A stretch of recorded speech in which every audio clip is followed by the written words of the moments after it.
So without further ado, it is my great pleasure to introduce our honored guests to you this afternoon.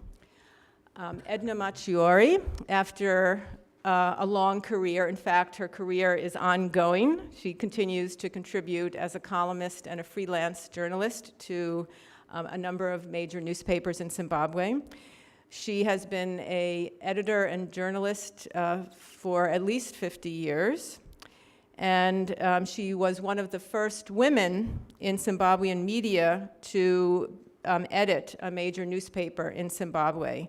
And much of her work really represents sort of unprecedented achievements for women in both colonial society and post-colonial society, in which she faced, in both sort of landscapes, patriarchal structures that sometimes made it difficult for her to operate, but she persevered, and she will be talking a little bit about some of the issues related to that.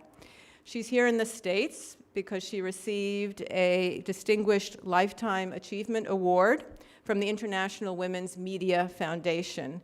And in fact, she's received this award twice, once in New York and once in Los Angeles. So we're very lucky that she received this award, because otherwise she wouldn't be here. So we're really pleased that that worked out. I also wanted to mention that she would not be here without the connection to her daughter, Fungai Machirori, who is with us tonight as well. And Fungai was a research associate at the center a year ago.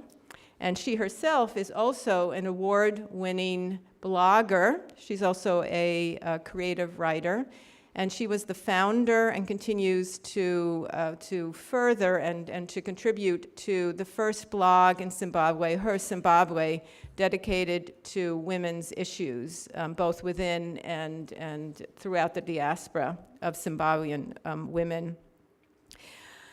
I think it's an amazing feat to have both of them here at the same time. I think they both, in some ways, represent cross-generational public intellectualism, but also the meeting of both so-called old and new media, print and digital media, and also have worked under conditions that, as you know, have not been ideal for a while. So they will also talk a little bit about that.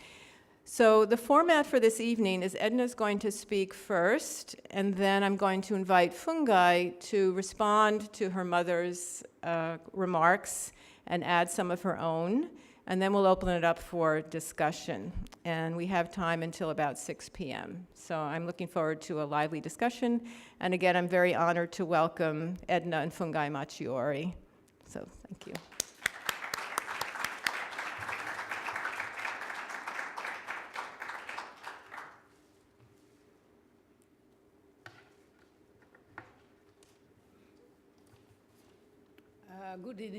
Good evening, everybody. I'm highly honored. I'm sorry, I'm a bit short. I'm highly honored to be at Holyoke College, and I'm deeply grateful for the warm welcome that has been extended to me and my daughter. I thank you very much. This is very heartwarming. Massachusetts is a long way from Zimbabwe and from my ancestral home in the eastern part of the country.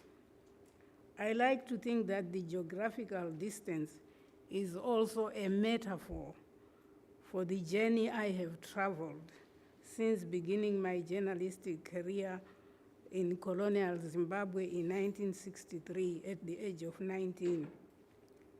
Since the beginning of my career as a cadet journalist to the time in the mid-1990s when I became the first black woman in Zimbabwe to edit a mainstream newspaper, I have constantly had to confront gender prejudice, unwarranted personal attacks, dismissive put-downs, and attempts to deny me the right to express opinions on important national issues. This is no surprise at all. Patriarchal societies in Africa, of which Zimbabwe is one, have entrenched systems of regarding women as minors throughout their lives without the right to speak in public. In many of these countries, women like children must be seen but not heard. And in some countries, they must neither be seen nor heard. This combination of patriarchy and authoritarianism is deadly. This taboo against allowing women to participate freely in national discourses persists even at the very highest levels of state leadership in many African countries. A few examples will demonstrate this. Former Kenyan President Daniel Arap Moi once described the late Professor Fungai Machirori, the founder of the Green Belt movement in Kenya, as, in quotes, that mad woman. She was subjected to this disparaging slur despite the fact that she headed an environmental organization that has planted more than 50 million trees and empowered communities to conserve the environment. Despite being the first woman in East Africa to earn a doctoral degree and winning the Nobel Peace Prize, she was still dismissed as someone insane because she dared to oppose the policies and projects of the Moi government that posed a threat to the environment. Just before the disputed national elections held in my country at the end of July this year, Lindwe Zulu, a savvy and assertive communications advisor to South African President Jacob Zuma, was described by the president of my country, President Mugabe, as a street woman, again in quotes, street woman. She incurred this withering personal attack for expressing reservations about Zimbabwe's readiness to conduct free and fair elections before the implementation of political, media, and electoral reforms. Another example will show further how this mindset works. In 2005, Anna Tibaijuka, who was at that time executive director of the United Nations Habitat, was dismissed by my country's president as an agent of Western powers and a puppet of former British Prime Minister, former British Prime Minister Tony Blair. This was after she had written a report condemning a cleanup exercise that the Zimbabwean government had conducted. This exercise had resulted in the displacement of people from their homes and the loss of livelihoods. It is no consolation, but this determination to shut women up and to belittle their contributions seems to be universal, rearing its ugly head even in the developed world. For example, when Britain's first woman Prime Minister Margaret Thatcher died earlier this year, some trade unions in her country described her as a witch, instead of limiting themselves to analyzing the failings of her policies. Not long ago, I followed with dismay the controversy sparked here in the United States after radio talk show host Rush Limbaugh described then law student Barbara Fluke as a slut and a prostitute.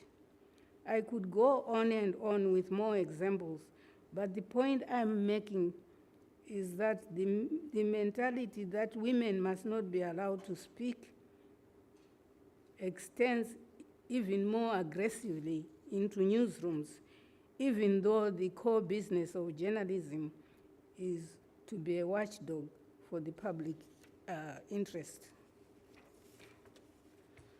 When I was a student at the New York Institute of Technology in the 1970s, one of my icons, Barbara Walters, was subjected to unwarranted disparagement when she was appointed co-news anchor alongside the late Harry Reisner at ABC Evening News. Male colleagues who were disgruntled by the fact that she had negotiated a better package than theirs said everything they could think of to show how she did not deserve the position. Their criticism included the claim that viewers would not be able to follow what she said because she spoke with a lisp. Almost 40 years later, and in her 80s, Walters is still going strong and has proved the naysayers wrong. As a pioneer in this field in Zimbabwe, I have also had my fair share of personal insults designed to belittle my contributions and to shut me up. In 2007, at the height of the Zimbabwean crisis, I was visually verbally attacked by a Ministry of Information official who writes a regular column for the Herald, a state-controlled daily in Zimbabwe. At that time, I was deputy editor-in-chief of the Financial Gazette, a privately owned weekly that I joined after all experienced editors and journalists were purged from the public print and electronic media. I wrote 2 columns under a pseudonym for the Financial Gazette, one dealing with national issues and the second tackling continental matters. The government official I mentioned here launched a tirade against me after I had questioned the effectiveness of then South African President Thabo Mbeki's quiet diplomacy approach to the crisis in Zimbabwe. As you all know, Mbeki was the continent's troubleshooter on this crisis in Zimbabwe. I argued that his approach, which strongly suggested that Mbeki was colluding with the Zimbabwean authorities, had prolonged the suffering of the people. What a hornet's nest I stirred. The government columnist, who also wrote under a pen name, went ballistic, not to give a reasoned rebuttal of my arguments, but to attack my person. After exposing me as Mavis Makuni, the pen name under which I wrote these columns, he went on to explain why I expressed the opinions I did. According to him, I held those opinions because I was menopausal, and rather contradictorily, he also claimed that I was suffering from premenstrual tension. He said many other things about me, all designed to stop me from expressing my views on national issues. This is a direct quote of some of the things he said. Do people really understand themselves when they write? Or is it a case of PMT senselessness? A whole full-blown woman, a once-upon editor of the Sunday News? What rank madness from a full-grown woman? And President Mbeki is supposed to be bothered that one menopausal Mavis Makuni will not forgive him for not adopting an intrusive foreign policy in respect of Zimbabwe. My trials and tribulations, in fact, began the very first day I was supposed to assume the editorship of the Sunday News, one of the publications under the Zimbabwe newspapers stable. Zimbabwe newspapers is the biggest media house in Zimbabwe, and the government of Zimbabwe has a 51 stake in the shareholding. I arrived for work to find that a male colleague who had been editing the paper in an acting capacity would simply not vacate the office. He barricaded himself in the office for more than a week after taking offense that he had been passed over to make way for a mere woman. Short of physically carrying the man out of the office myself, there was very little I could do. The all-male branch management and the male editors of the Chronicle, the sister daily paper at this branch, of which I had been news editor, all turned a blind eye on the ridiculous dispute. It was obvious their sympathies were with their male colleague. Their attitude towards me was, this is what being an editor means, so deal with it. The men only eventually left after being ordered by head office to do so. This first incident was a sign of things to come. I regularly found myself a lone voice at branch management meetings and editors' retreats. My ideas would regularly be shot down by my male colleagues until a male editor picked them up and rephrased them. Despite this, I made up my mind that the best revenge was to do my job to the best of my ability and to prove my detractors wrong. This paid off. After I had revamped the weekly, whose circulation had been going down, the Sunday News overtook the Chronicle, the daily, in terms of circulation and advertising revenues per issue. You would think that I would get a pat on the back for this. Actually, this seemed to displease the management, who saw me only as a woman and not a competent professional, a colleague and a member of the team. I got a shock one time during a meeting at head office where reports were submitted on the performance of the various titles. I went into the meeting with my head held high because my paper was doing really well, but I could not believe my ears when the branch manager began presenting a report showing that the Sunday News was doing badly and the Chronicle's circulation had soared. When I interrupted him in that meeting to query his report, he fumbled around and pretended to have got his documents mixed up. But when I confronted him after the meeting to ask why he had done what he had tried to do, he readily confessed that he did not want to embarrass the male editor of the daily whose paper was doing badly. So you see, I could never win.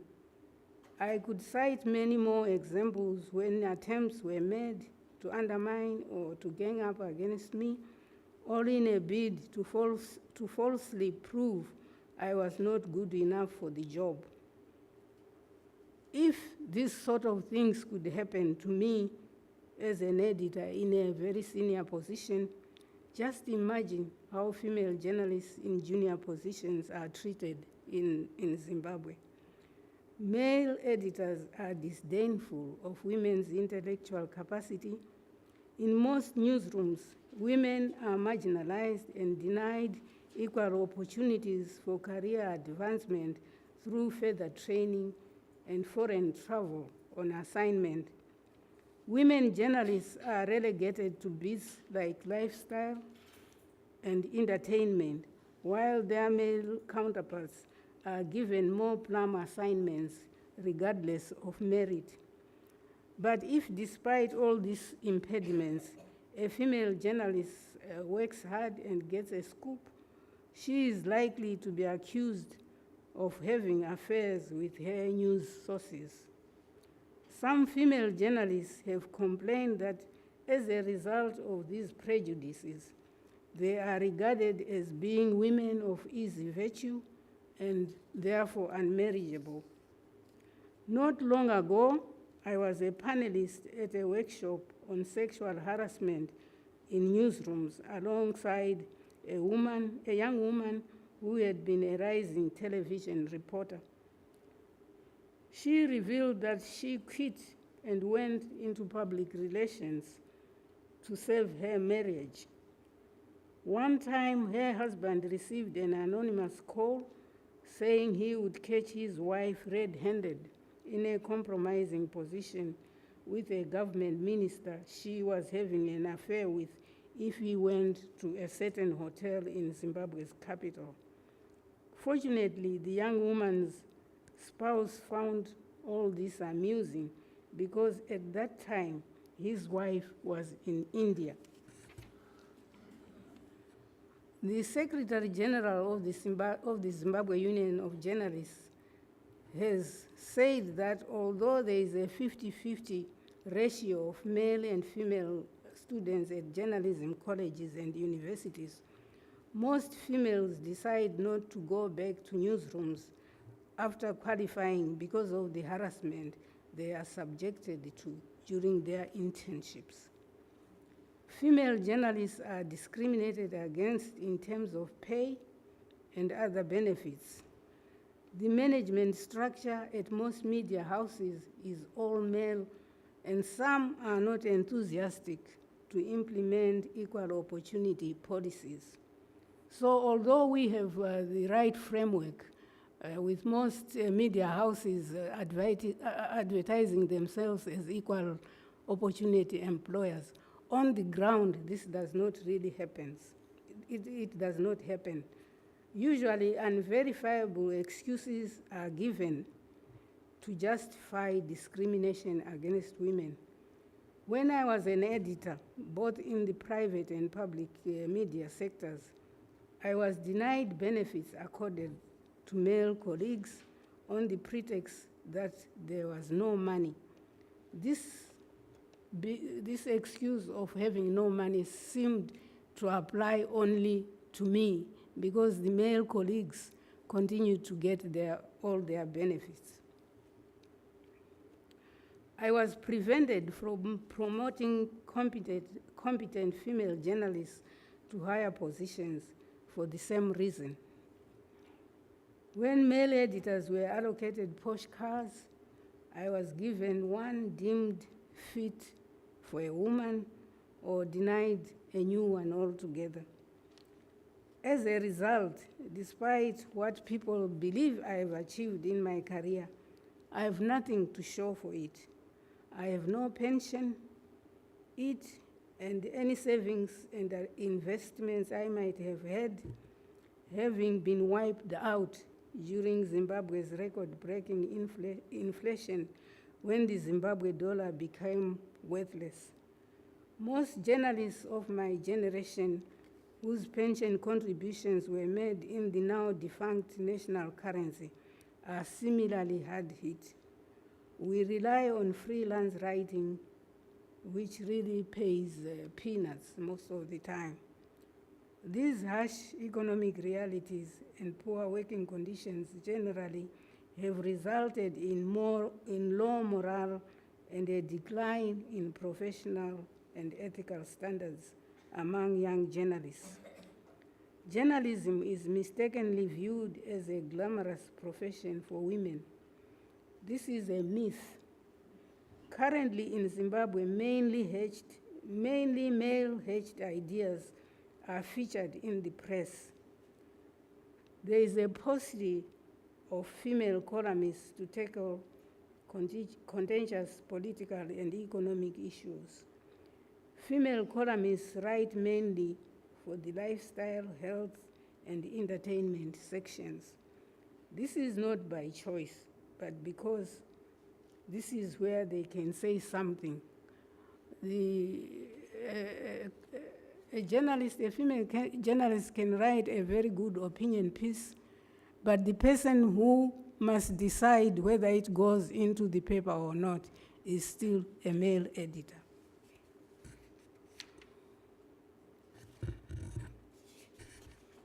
Sorry.